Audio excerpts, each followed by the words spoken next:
I had the crazy creative idea to follow 4-step art tutorials, and I already know this is going to be a nightmare, so let's get into it. Okay, so the first thing I want to try and paint with these 4-step tutorials is an apple. We should keep it simple because it has been quite some time since I've painted. So let's start off with this tutorial that you're popping up right here. So thankfully this tutorial did actually give me the colors that they used, so I can actually check my chart. Oh, that's looking a little more turquoise, I think. And I'm already picking colors wrong. Yeah, that's definitely the wrong color. See, what had happened is when I made this chart, all of these had gotten mixed up. So I kind of tried my best to remember where these colors are. And as you can see, I did not. So let's try that again. I think it's this color. Let's grab them small. Yeah, that looks better. A little bit of color theory, guys. When you mix a bit of yellow with a bit of blue, you do get a beautiful green. Why don't we clean up our sketch? For me, I think I'll use just a regular old HB. Yeah, I know, guys, I'm ancient because I'm using actual physical supplies. I am a traditional girly. I don't even have mechanical pencils, but why don't we grab our kneaded eraser? Honestly, I don't really understand these things, but I just I just go like this, and then I'll redraw the light lines. So as far as the base layer that I'm seeing, I think we should work with a wet on wet technique because it's the first layer has the raw colors actually just chilling in there. So we'll just do that. For anybody wondering, this is my Strathmore watercolor sketchbook. For anyone wondering, I'm not really sure if it's 100% cotton. I'll pop it up right here so you can see what I'm painting in. A lot of people say materials don't matter when it comes to drawing with art. The only time I say materials matter is specifically with like watercolor or an actual painting medium. If you do not have a good paper, it's going to be a nightmare trying to paint anything. Like,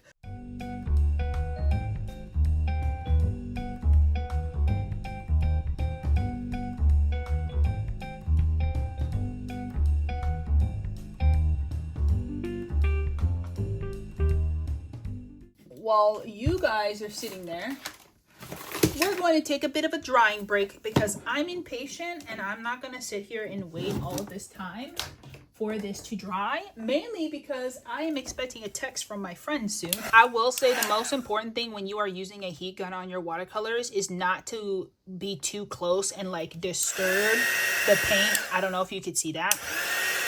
You don't want to be that close. You want to be far, so you're applying heat without disturbing where the pigment is naturally lying. Yeah, I think that's about right. Yeah, okay.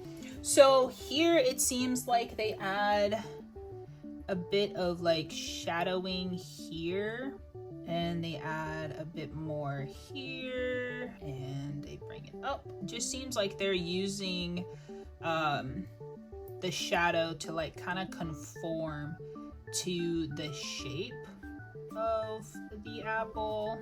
Okay, from what I'm seeing, they go from the base layer we were just on to this, but I can tell looking at it, for anyone who's never done watercolors, there are more than one layer here. So this is not one step. It seems like they added a layer here and here. Sorry guys, I'm dying. And then they went back in again and added a darker, more contrast layer, maybe here and there. But I did it all in one layer because that's what they told you to do. And then it seems like you're gonna take, I'm still dying, this Payne's Gray, which, oops, they did not say to wait for any layers to dry, so. And that will allow me to add this extra layer. So you can see here, instead of just adding black, that purple plays with the complements of the green. making it just much nicer. But this is clearly a cellulose paper. I can tell just by looking at how these colors are playing on this paper. I just don't want to waste my good quality cotton paper, but I can't wait for that new sketchbook, the like one that's going viral right now to go. I cannot talk, you guys. I can't wait for that viral notebook to come in, because that's going to be like my little treat to myself. With cellulose paper, I do try to limit my strokes as much as possible to just refrain from the paper, because the paper is not good quality and it shows greatly.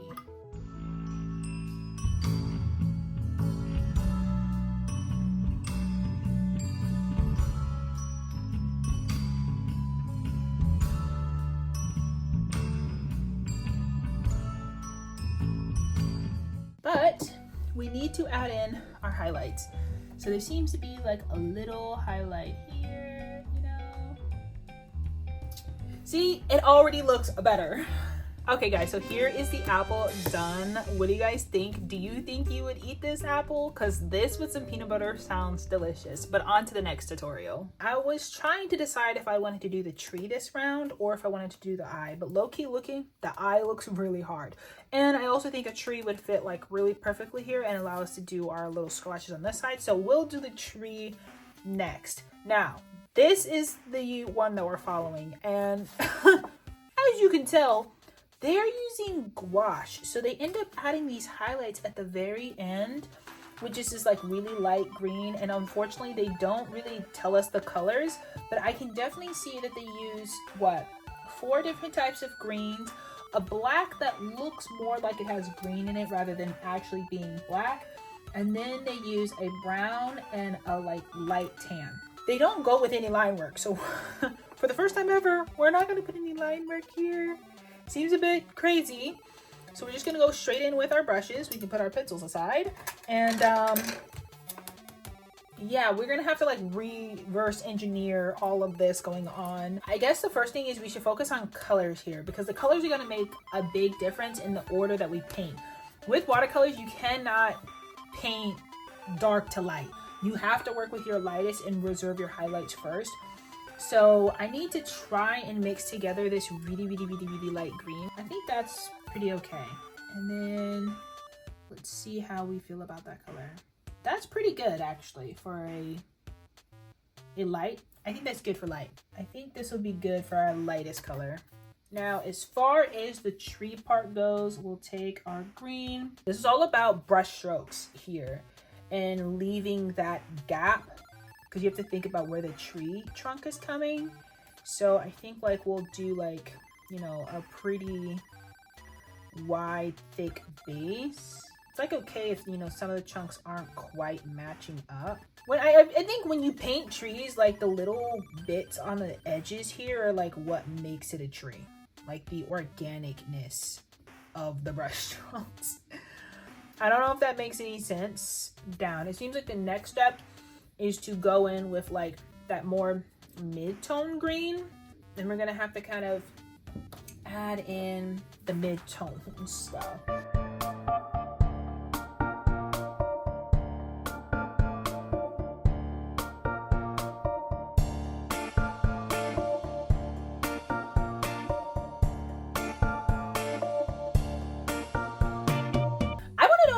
Have you guys ever really played with watercolors? Because it's kind of a funny story about how I got started with watercolors. This was not my go-to medium, believe it or not. I honestly picked watercolors because I was really poor, and in order to get into the style of art I wanted, I thought this would be the best medium. Little did I know this would be the hardest medium I'll ever pick up trying to learn. But at the same time, I don't know, I think like I'm so happy I did pick up this medium as my first one, because I love watercolors. Like watercolors is the GOAT. I don't know how people can get so into digital, because like digital painting's fun and all, but there's just something so sacred about how hard watercolors truly are. And I think that's what makes me come back to them because it's never easy. And I'm a person who loves to challenge myself. And if I'm using a medium that is too easy, I don't think I'll have that much fun. So far, this is what our tree is looking like. I am loving it. I ain't gonna lie. I think this tree is rocking it. But let's go ahead and dry the layers and move on to step number 3. So now we need to go in with the trunk. This part's kind of difficult because they went in with the darkest layer first. I need to go in with the lightest color, but the lightest color also isn't going to show up that much.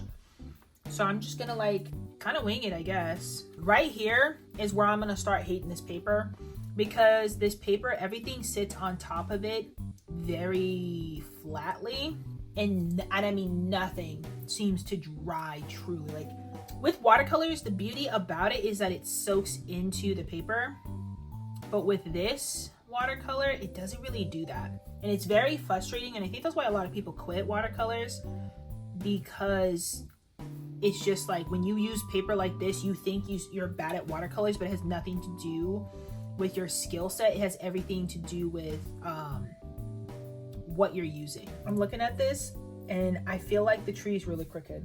I think that's fine though. You know what? Nothing wrong with the crooked tree. We still love a crooked tree, right? So like this paper is 100% dry, guys, and you're about to watch these colors bleed like crazy.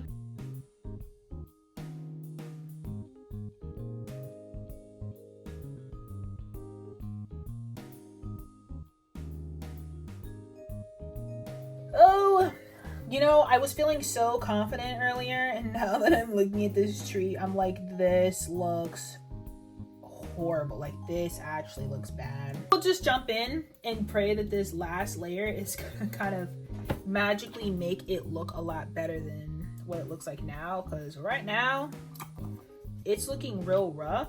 The more I'm painting this tree, the worse I'm starting to think it looks. But we're gonna just truck ahead because that is what we do.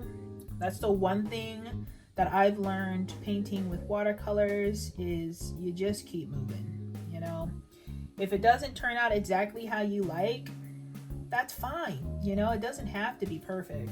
Even though that's what we strive for as artists, it is totally okay if our work is not exactly how we had had it in our heads. Okay guys, this is the tree.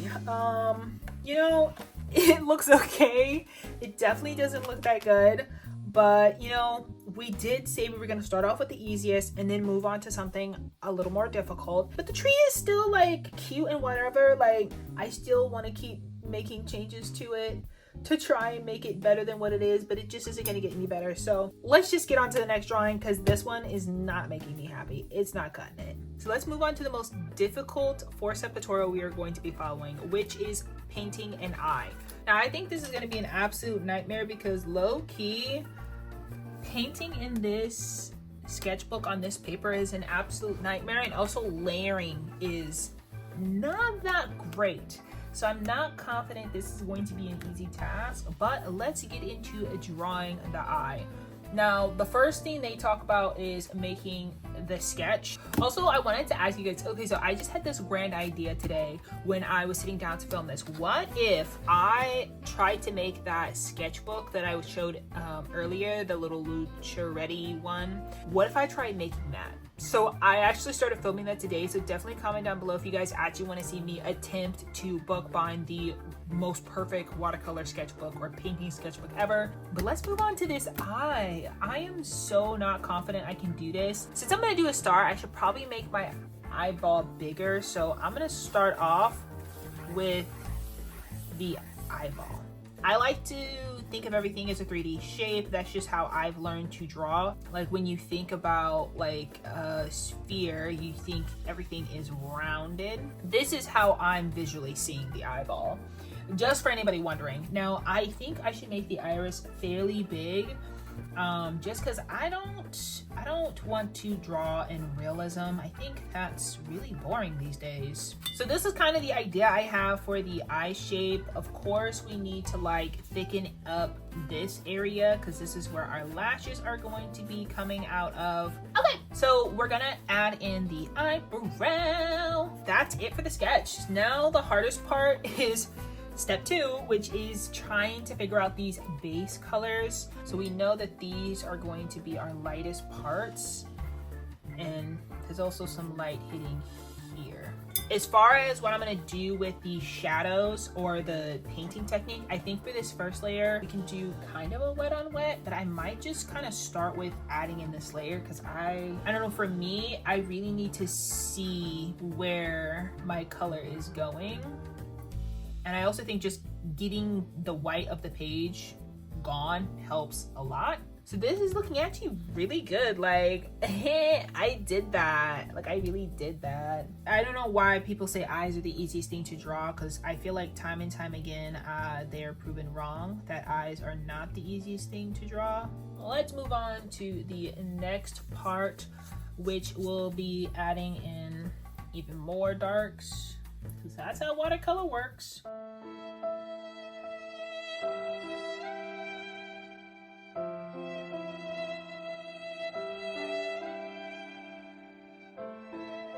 I don't know, I feel like this is looking really bad again. Sometimes I have to remind myself that you just need to tone, you know what I mean? Like, just do a little toning and that'll fix the problem. I'm telling you, man, with watercolors, it's all about the details. I swear the details are the make or break for whether a piece is nice or not.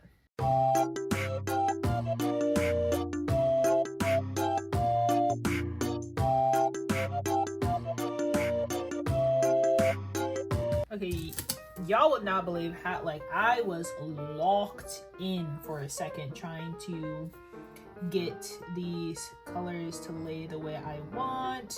You know, I don't think it's so much my skill level as it is this paper. I think like here I didn't have to do too much, so I didn't come through as strong on how bad this paper is. The tree, it came out good. You know, I'm looking at it day 2. It's not nearly as bad as I thought it was, but it's definitely not as great as I wanted it to be. And then of course, the last and the most hardest 4-step tutorial we followed was this one. I think because I can't really layer up the dark colors because it doesn't soak into the paper, I couldn't really tone in the areas that I wanted to, but I still think it looks pretty nice. I do love the iris. It looks really cool. But what do you guys think? Out of all 4 of the tutorials we followed, do you guys think the apple came out the best, the tree came out the best, or do you think the eye came out the best? Well, until next time, my little onions, bye!